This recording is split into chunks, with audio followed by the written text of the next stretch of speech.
ശബരിമലയിലെ കണക്കെടുപ്പിനായി ഹൈക്കോടതി നിയമിച്ച amicus curiae justice K T. Sankaran കഴിഞ്ഞ ആഴ്ച പമ്പയിലെത്തിയിരുന്നു. രാവിലെ മല കയറി 11 മണിയോടെ സന്നിധാനത്തെ സ്ട്രോങ് റൂമിൽ പരിശോധന നടത്തി. ഞെട്ടിക്കുന്ന പല വിവരങ്ങളാണ് എന്തായിരുന്നാലും അതിന് പിന്നാലെ കേൾക്കാൻ കഴിയുന്നത്. ശബരിമല മാത്രമല്ല, കേരളത്തിലെ അങ്ങോളം ഇങ്ങോളം ചെറുതും വലുതുമായ പല ക്ഷേത്രങ്ങളും കൊള്ളയടിച്ചു എന്നാണ് ഇപ്പോൾ മനസ്സിലാക്കാൻ കഴിയുന്നത്. നിലവിൽ ശബരിമലയിലെ സ്വർണ്ണക്കൊള്ളയുമായി ബന്ധപ്പെട്ട് ആറന്മുളയിൽ അമിക്കസ് ക്യൂറിയുടെ പരിശോധന പുരോഗമിക്കുന്നു എന്നുള്ള വാർത്തകളാണ് ഇപ്പോൾ പുറത്തു വന്നുകൊണ്ടിരിക്കുന്നത്. ദേവസ്വം ബോർഡിന്റെ പ്രധാന സ്ട്രോങ് റൂം ആറന്മുളയിലാണുള്ളത്. Justice K T. ശങ്കരനും തിരുവാഭരണ കമ്മീഷണറും അടങ്ങുന്ന സംഘമാണ് ഇവിടെ പരിശോധന നടത്തുന്നത്. കഴിഞ്ഞ ദിവസങ്ങളിൽ സന്നിധാനത്തും അമിക്കസ് ക്യൂറി പരിശോധനയ്ക്ക് എത്തിയിരുന്നു. 2019 ദ്വാരപാലക ശില്പങ്ങളും ശബരിമല ശ്രീകോവിലിന്റെ കട്ടിളപ്പടിയിലെ പാളികളും അറ്റകുറ്റപ്പണിക്ക് കൊണ്ടുപോയ ഉണ്ണികൃഷ്ണൻ പോറ്റി 474.9 ഗ്രാം സ്വർണം അപഹരിച്ചുവെന്നാണ് കണ്ടെത്തൽ. 2 ഇടപാടുകളിലും കേസെടുത്ത് അന്വേഷണം നടത്താൻ ഹൈക്കോടതി പ്രത്യേക സംഘത്തിന് ഉത്തരവ് നൽകിയിട്ടുണ്ട്. മോഷണവും ക്രമക്കേടും വിശ്വാസവഞ്ചനയും നടത്തിയവരെ നിയമത്തിന് മുന്നിൽ കൊണ്ടുവരണമെന്നാണ് നിർദ്ദേശം. ദേവസ്വം ബോർഡ് ഉദ്യോഗസ്ഥർക്കും വീഴ്ചയുണ്ടെന്ന് കോടതി പറഞ്ഞു. ഇതോടെ ഉദ്യോഗസ്ഥരടക്കം അറസ്റ്റിലാവുമെന്ന് ഉറപ്പായി. ഉണ്ണികൃഷ്ണൻ പോറ്റി 3 ഗ്രാം സ്വർണം മുടക്കി 474.9 ഗ്രാം സ്വർണം തട്ടിയെടുത്തെന്ന സൂചനയാണ് Devaswom chief vigilance and security ഓഫീസറും എസ്.പിയുമായ വി സുനിൽകുമാർ കോടതിയിൽ സമർപ്പിച്ച റിപ്പോർട്ടിൽ പറഞ്ഞിരിക്കുന്നത്. ശബരിമലയിൽ വിലപിടിപ്പുള്ള വസ്തുക്കൾ കാണിക്കയായി ലഭിച്ചാൽ പ്രധാനമായും ആറന്മുളയിലെ അതീവ സുരക്ഷയുള്ള സ്ട്രോങ് റൂമിലേക്കാണ് മാറ്റാറുള്ളത്. വസ്തുക്കളുടെ കണക്കെടുപ്പാണ് ഹൈക്കോടതി നിയോഗിച്ച ജസ്റ്റിസ് കെ.ടി. ശങ്കരനും സംഘവും നടത്തുന്നത്. സ്വർണ്ണക്കൊള്ളയുമായി ബന്ധപ്പെട്ട് വിവാദങ്ങൾ ഉയർന്നതിന് പിന്നാലെയാണ് നീക്കം. ഇവിടെ ഉണ്ടായിരുന്ന അമൂല്യ വസ്തുക്കളിൽ എന്തെങ്കിലും കുറവുള്ളതായി കണ്ടെത്തുകയാണെങ്കിൽ കൂടുതൽ നിയമ നടപടികളിലേക്ക് കടക്കാനാണ് കോടതിയുടെ തീരുമാനം. ശബരിമലയിൽ ഭക്തർ വിലപിടിപ്പുള്ള വസ്തുക്കൾ സമർപ്പിച്ചാൽ മഹസർ എഴുതി 7 ദിവസത്തിനുള്ളിൽ അവ സ്ട്രോങ് റൂമിലേക്ക് മാറ്റണമെന്നാണ് ചട്ടം. ഈ വിഷയങ്ങളടക്കം പരിശോധന നടത്തും. കഴിഞ്ഞ കുറെ കാലമായി ആറന്മുളയിലെ സ്ട്രോങ് റൂമിൽ കണക്കെടുപ്പ് നടന്നിരുന്നില്ല.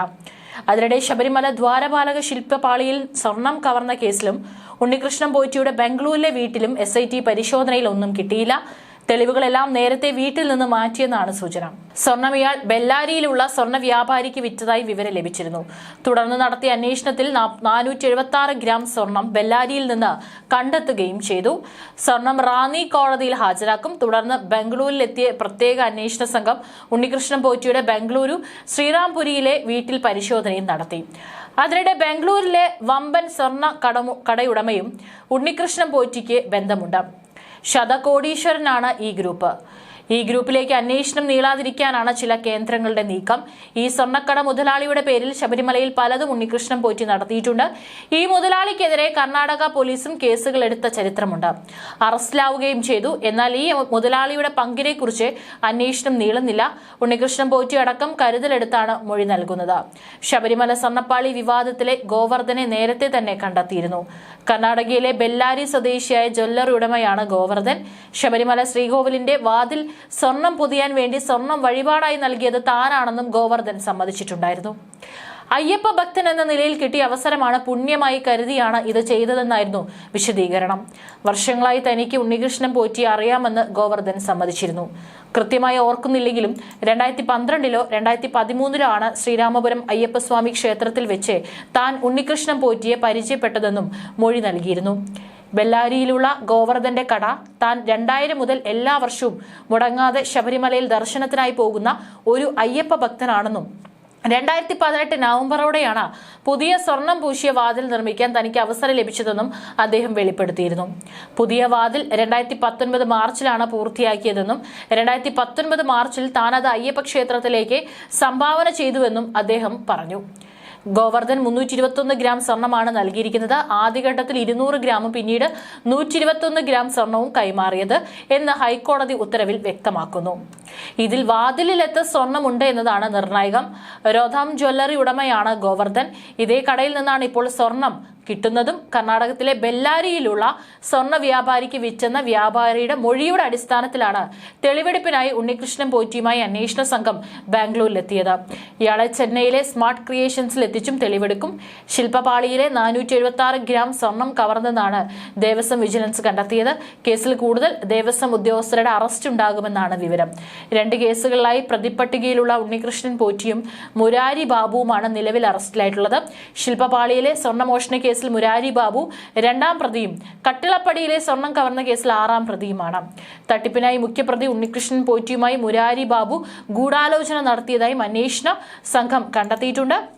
പ്രതിപ്പട്ടികയിലുള്ള മറ്റുള്ളവരെ ചോദ്യം ചെയ്യുന്നതോടെ ഗൂഢാലോചനയിൽ ആരൊക്കെ ഉൾപ്പെട്ടു എന്ന വിവരം ലഭിക്കുമെന്നാണ് പ്രതീക്ഷ. അതേസമയം ശബരിമല സ്വർണ്ണക്കൊള്ളയിൽ കൈപൊള്ളി പിണറായി സർക്കാർ, ഇറങ്ങി വാടോ കാട്ടുകള്ള, അയ്യപ്പനെ വിറ്റ പരനാറിയെന്നും കേട്ടാൽ അറയ്ക്കുന്ന പുളിച്ച തെറിയും പിണറായി വിജയനെ മുൾമുനയിൽ നിർത്തി BJP, സെക്രട്ടേറിയറ്റ് വളഞ്ഞ് ഇരച്ചു കയറി പ്രതിഷേധക്കാർ. കൊള്ളയുടെ നിർണായക വിവരങ്ങൾ SIT ഹൈക്കോടതിയിൽ അറിയിച്ചിരുന്നു. ആ വാർത്ത കൂടി പുറത്തു വന്നതോടെ സർക്കാരിന്റെ നെഞ്ചിരിപ്പ് കൂടുന്നു. ഇരട്ടച്ചങ്ക് പോയിട്ട് ഒട്ടച്ചങ്ക് പോലും പ്രവർത്തിക്കാത്ത അവസ്ഥയിലാണ് മുഖ്യമന്ത്രി. നിനക്കൊന്നും വിശ്വാസമില്ല, പക്ഷെ ദൈവത്തിന്റെ സമ്പത്ത് കൈയിട്ട് നക്കണമല്ലേ എന്ന് ചോദിച്ചാണ് സെക്രട്ടേറിയറ്റിന് പുറത്ത് യുദ്ധം നടക്കുന്നത്.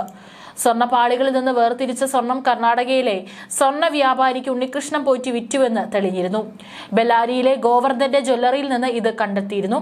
ഈ വാർത്തകൾ പുറത്തായതും സമരത്തിന്റെ മുഖം മാറുകയും പ്രതിഷേധം യുദ്ധക്കളമായി മാറുകയും ചെയ്തു.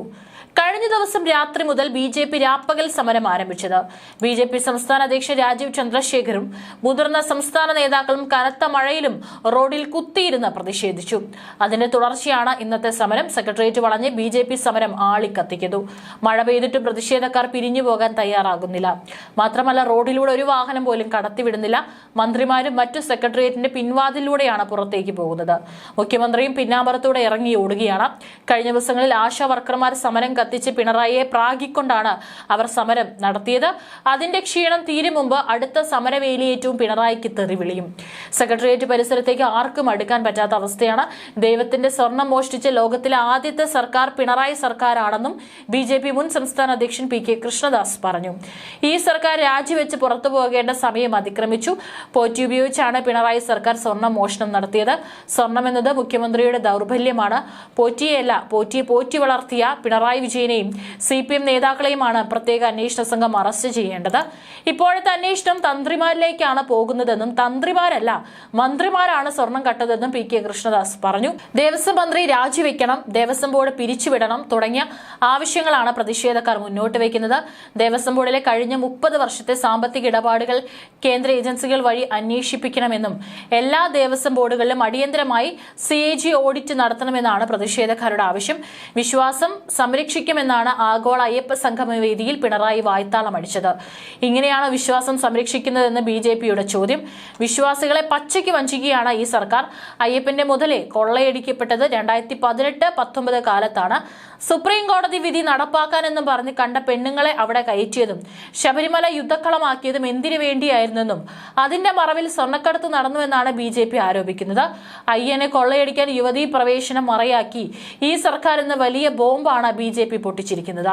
വൻ കൊള്ളയ്ക്ക് കളമൊരുക്കിയ ആ കാഞ്ഞ ബുദ്ധി പിണറായി വിജയന്റെ തലയിലല്ലാതെ മറ്റാരുടെ തലയിൽ ഉദിക്കാനാണെന്ന് BJP തുറന്നടിക്കുന്നു. അതേസമയം ശബരിമല സ്വർണ്ണക്കൊള്ളയിൽ കൃത്യമായ അന്വേഷണമാണ് നടക്കുന്നതെന്നും Devaswom board president PS Prashanth അറിയിച്ചു. സ്വർണ്ണക്കൊള്ള മറച്ചുവെക്കാനാണ് ദേവസ്വം ബോർഡ് സ്പെഷ്യൽ കമ്മീഷണറെ അറിയിക്കാതെ ഇരുന്നതെന്നാണ് കോടതിയുടെ നിരീക്ഷണം. ബോർഡിനെ പറ്റിയ തെറ്റാണതെന്ന് മനസ്സിലാക്കി ബന്ധപ്പെട്ട അധികാരികൾക്ക് ദേവസ്വം ബോർഡ് വിശദീകരണ നോട്ടീസ് നൽകുകയായിരുന്നുവെന്നും പ്രശാന്ത് പറഞ്ഞിട്ടുണ്ട്. ഏതായാലും ഇതുവരെ കൃത്യമായിട്ടാണ് അന്വേഷണം പുരോഗമിക്കുന്നത്. വളരെ വേഗത്തിൽ തന്നെ ഇതിന് പിന്നിലുള്ള വമ്പൻ സ്രാവുകളെ പുറത്തെത്തിക്കാനായിട്ട് SITക്ക് സാധിക്കട്ടെ. അവർക്ക് തക്കതായിട്ടുള്ള ശിക്ഷ കോടതിക്ക് മുന്നിൽ എത്തിച്ച് നിയമ നടപടികളെല്ലാം തന്നെ നേരിടട്ടെ എന്ന് നമുക്കും പ്രതീക്ഷിക്കാം.